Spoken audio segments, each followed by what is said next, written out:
All right, guys. The Jets went out and signed 18 undrafted free agents. Are they going to help the team? They got a chance. Let's check it out.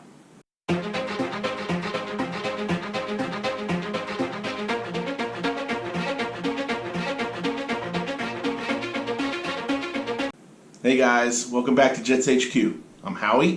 Thanks for joining me again. I really appreciate it. We took a little bit of time off after the draft. Needed to decompress a little bit, react, reflect. Thank you guys for sticking with us. Appreciate you coming back. Well, while I was gone, the Jets turned around and signed 18 undrafted free agents, which is not a record haul, but a good one. I'm glad to see that people were interested in signing with the Jets. But we're going to go over some of them. We're not going to go over all of them, but we'll go over some of them, at least the ones that are more likely to catch on with the team or at least have a shot. And we'll take a look and see what they bring to the table. First off, I also want to remind everybody that there's a question that can always be asked of a Giant fan, and you always have to give him the answer, and that's this. It's a dickfer. What's a dickfer? To pee with. All right, anyway. So let's talk about the Jets signings. Now, okay, the Jets signed one running back, 2 wide receivers, a handful of offensive linemen and defensive linemen, and then a couple of linebackers and some defensive backs. So it's a pretty good smattering across the board of what they signed, what they needed. I'm not going to go ahead and name every one of them, but we will talk about the top 5 or 6 that could stick with the team and take a look at what they bring to the table. So, all right, now these 18 guys, these 18 undrafted free agents have come into rookie camp, and they're at rookie camp right now with the Jets rookies, getting a workout, getting to take a look at the playbook and getting tested. So they're getting a little bit of the impact testing drills right now. So we'll take a look and see some film from camp that we found showing the Jets rookies going through their first NFL impact drills.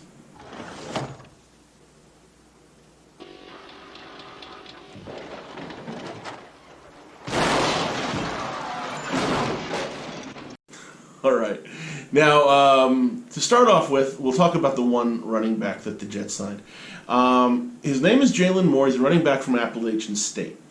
His numbers are: he's 23 years old. He's 212 pounds, 5'10". He's a senior, and he did 27 benches, and he ran a 4.37 40-yard dash. So he's super fast. He's got a lot to bring to the table. Right now, the problem with Jalen Moore is that he did fracture and dislocate his right ankle right at the beginning, towards the middle of his senior season. He was having a great season. He had played 6 games. He had played 5 games. He'd scored 6 touchdowns, and he was on his way to having a really, really good season. And that really put a damper on it. Now, of course, obviously, somebody like him had a mid-round draft grade before the injury, and since the injury didn't bounce right back, it slipped him out of the draft. But he's still a really good value, and if he does come back from the injury, he's quite a talent. So it's a nice pickup for the Jets. Now, as far as the Jets are concerned, they're pretty deep at running back. We do have Le'Veon Bell and Ty Montgomery, obviously, but Elijah McGuire played really good last year. Trenton Cannon was great. We also have D'Angelo Henderson, Valentine Holmes, and now Jalen Moore falls in behind all that. Now is a chance that he could outplay a lot of those guys and stick with the team, or he could make the practice squad, or maybe make some trade bait for a team that's shorter on running backs. But it's a good pickup, and he's likely to be somebody that we should keep an eye on in camp. As far as the wide receivers are concerned, the best one of the bunch is a guy named Greg Dortch. And he was a wide receiver at Wake Forest. Dortch is 5'7". He's 173 pounds. He ran a 4.59, which was rather surprising for a 40 for him, because on tape he plays much faster. So that was a surprise at the pro day to see him run that slow. Now he's a little guy, so he's probably only destined to ever be a slot player. But if the speed is a little bit better than the 40-yard dash shows, then he could be an effective slot guy. Now he's in the Edelman mold. He's really good in the middle. He's good at taking hits. He's got great hands. Now he did have a broken right scaphoid in his wrist, but that's an injury that isn't likely to recur. It's likely that it can heal up 100%. So He does bring some things to the table. Now, remember, he's a smaller guy. He's not likely to be an outside receiver ever in his career. The cornerbacks will outmuscle him every time on the outside. So we're looking at a slot guy purely. Dortch could also be a very solid special teams guy.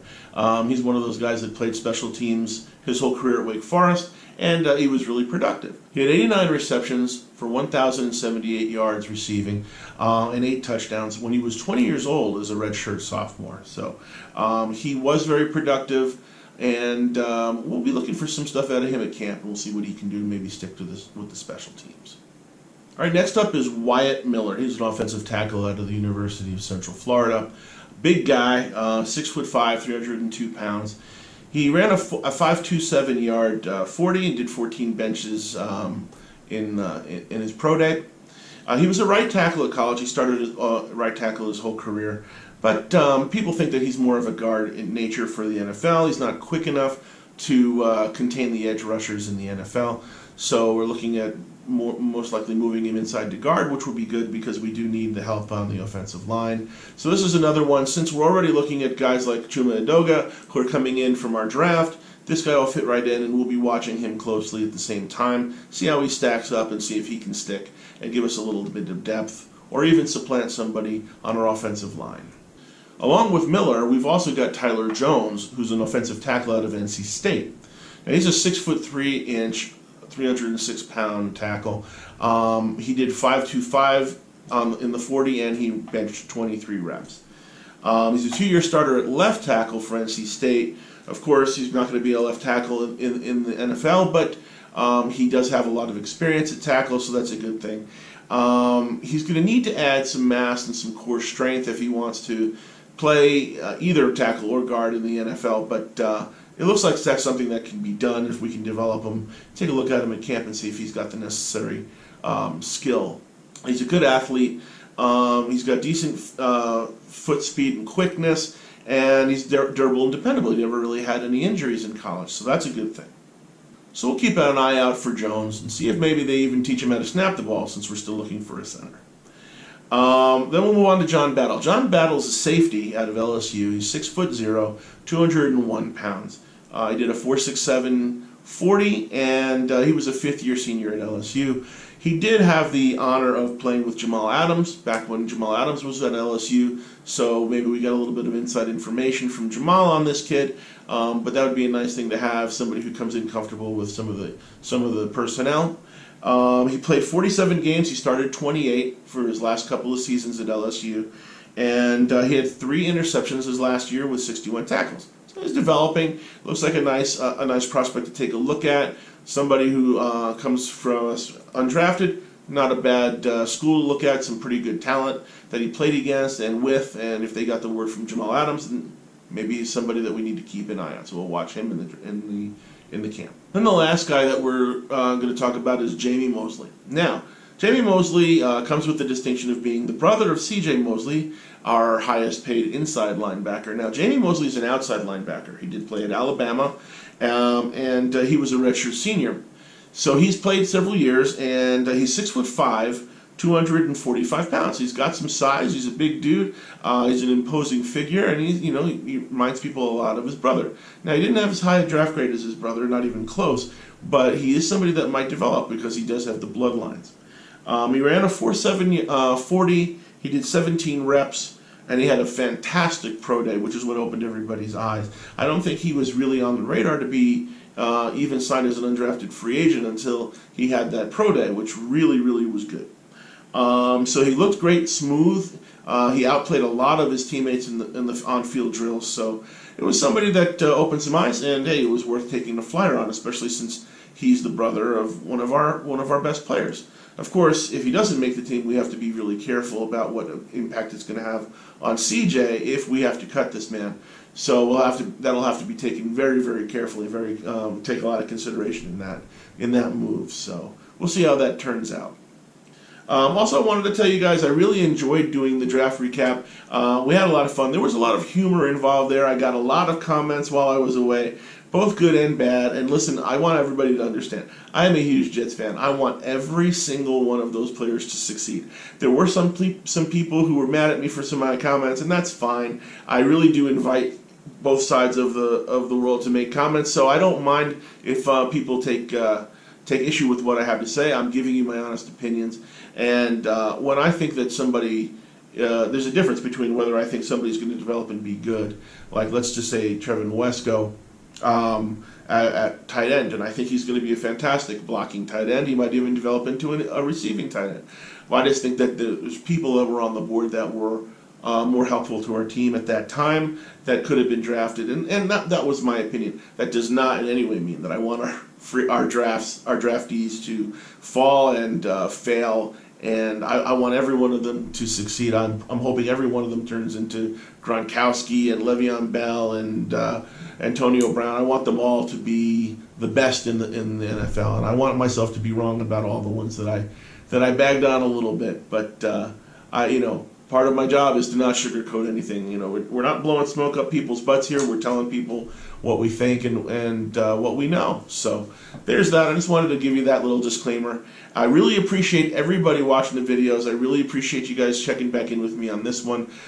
Please make sure you like the video, you subscribe to the channel, and ring the bell for notifications so that you know when other things are coming out.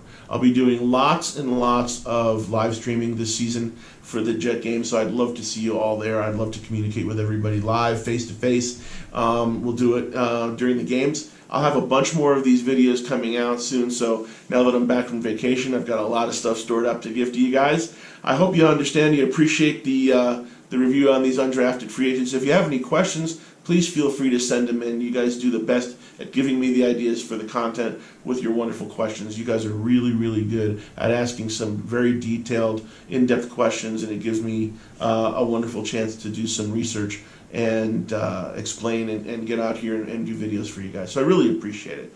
So anyway, guys, thank you very much. I'll see you soon. Make sure you like and subscribe, and we'll be back with some more videos with some good content. Thank you guys very much. And remember, let's go Jets.